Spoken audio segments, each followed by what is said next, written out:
As the Russia-Ukraine war drags on and global leaders converge in Munich for a Security Council conference, Ukrainian President Volodymyr Zelensky has voiced hope for more Western weapons. Zelensky has asked security guarantees for a minimum of 20 years from the US to sign a peace deal with dignity. Zelensky has expressed optimism that US-brokered peace talks in Geneva next week will be substantive, but suggested that US pressure for concessions is often aimed mainly at Kyiv, and Russia has shown few signs it is ready for compromise. He also accused Moscow of seeking to delay decisions by changing its lead negotiator.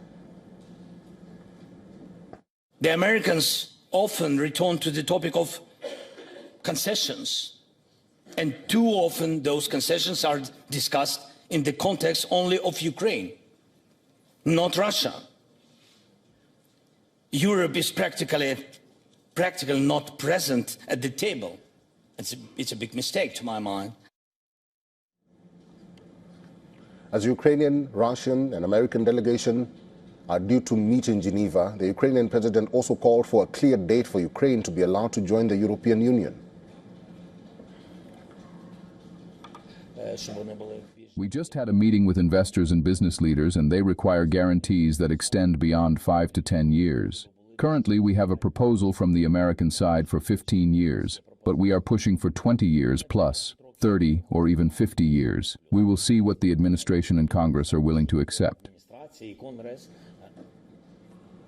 Zelensky also condemned Russian President Putin as a slave to war, adding that Russia's attacks had damaged every power plant in the country. With US President Donald Trump seeking to push through a deal to end the war since he returned to office in January last year, Zelensky has reiterated time and again that strong security guarantees for Kyiv are a crucial element of any agreement. Ukrainian officials say a ceasefire is required to hold a referendum on any peace deal, which would be organized alongside national elections. Zelensky met with US Secretary of State Marco Rubio as well on the sidelines of the Munich Security Conference, which no high-level Russian official has attended since Putin launched the war. Rubio says that the issues to end the war have been narrowed, but are now down to the hardest questions. US Ambassador to NATO Matthew Whitaker says China had the power to end the war Russia was waging on Ukraine. He added that the conflict was being enabled by China, and China could call Vladimir Putin and end the war tomorrow. On the ground, Ukraine continues to battle Russian drones. Ukrainian drones damaged an oil depot in Russia's southern Krasnodar region and caused several fires. That's according to Russian officials. 2 people were injured as an oil storage tank, warehouse and terminals took damage or were damaged in Volna village. Moscow's defense ministry says it had downed 88 Ukrainian drones over southern and border regions on Sunday.